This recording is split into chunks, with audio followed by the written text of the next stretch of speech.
Continue with our 3-minute daily dose of Torah, looking at Klei Midian, the Midianite vessels, and what they teach our kosher kitchen. Moshe gives instructions when those pots and pans come, which have been taken as part of the booty of the Midianites, are brought back. They have to be koshered, he says. And the principle is whatever goes through chamin, which chamin here is, it wasn't exact yesterday.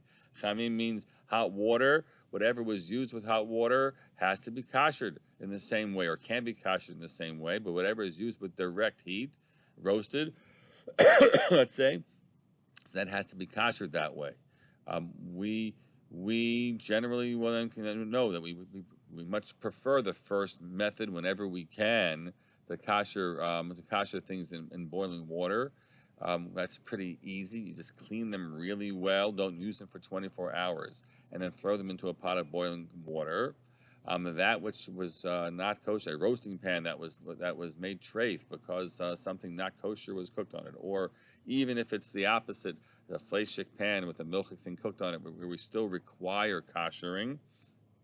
It's more difficult. You need to have direct flame on it. The old blowtorch method, or some other ways in which you can kosher it too.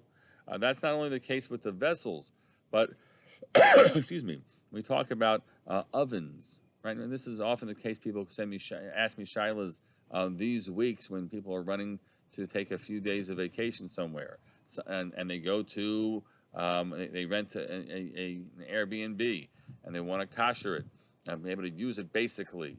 Airbnbs generally are stocked, so sometimes people will just go ahead and want to kosher their items, kosher the silverware that's there. And so you could kosher the silverware as long as it wasn't used for 24 hours. That's our principle, and it's perfectly clean. Then you can kosher it, kosher the pots too in the same way, although again that first pot has to boil over, which we sometimes get more familiar with around Pesach. Excuse me. But even more specifically, even if you bring your own few pots and use plasticware, you want to kosher the stove. You want to kosher the oven. So the stove, right? You have to burn off. It's usually, hopefully, it's clean. But you burn it off. An electric stove, easy to kosher. Clarify. The old type of electric stove is easy to kosher. You have a coil on it. That would be just so simple. You bring it till it's red hot. That's fantastic. The glass tops are more complicated to kosher. The kosher will be more complicated. And the ovens. So here you use the same principle to kosher the oven, which is that you wait. It's not used 24 hours, and you put it on high for an hour. That's presumed to be the same method of however it became not kosher becomes kosher. What's sort of a standard amount of time that something will be cooked in it?